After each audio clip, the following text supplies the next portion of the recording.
Question है ए और B दो यूनिट वेक्टर है जिसके बीच एंगल थीटा है। इसमें प्रूफ करना है कि mod a unit vector minus b unit vector equal 2 sine theta by 2। इसको सॉल्व करते हैं।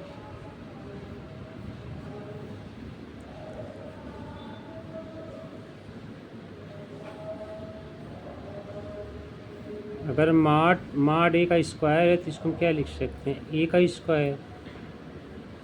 और ए के स्क्वायर को हम लिख सकते हैं vector A dot vector A. Means क्या, हम इसको जो है इतना लिख सकते हैं। मीन्स मॉड वेक्टर ए के स्क्वायर को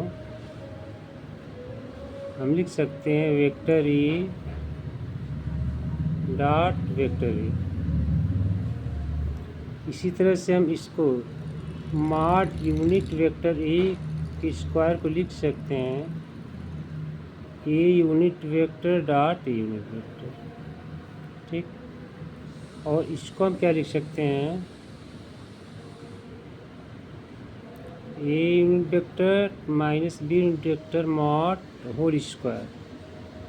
इसको भी हम लिख सकते हैं a unit vector minus b unit vector और dot same thing a unit vector minus b unit vector. इसको हम सिंप्लीफाई करेंगे तो ए यूनिट वेक्टर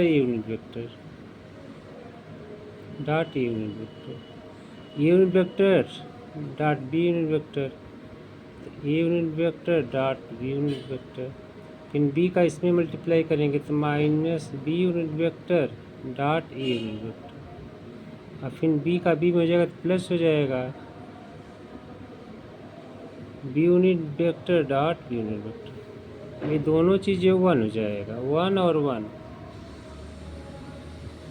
और ये a unit vector dot b और बी डॉट ए मतलब सेम चीज़ है, तो minus 2 a unit vector dot B unit vector, ये 1 हो जाएगा। ठीक, हो जाएगा 2 minus 2 a unit vector dot B unit vector. 2 common ले लेंगे, 1 minus a unit vector dot B unit vector.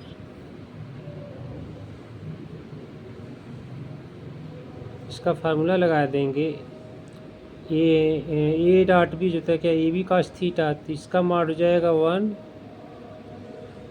इसका मान हो जाएगा 1, और दोनों के बीच का एंगल कॉस थीटा। ठीक, 2, तो इसकी वैल्यू हो जाएगी कॉस थीटा 2। अब कॉस थीटा का फार्मूला लिख देंगे 1 minus 2 sine square theta by 2।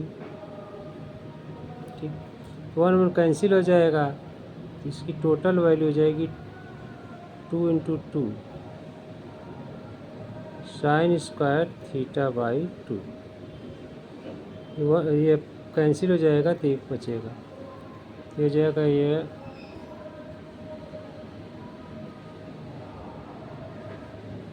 Square.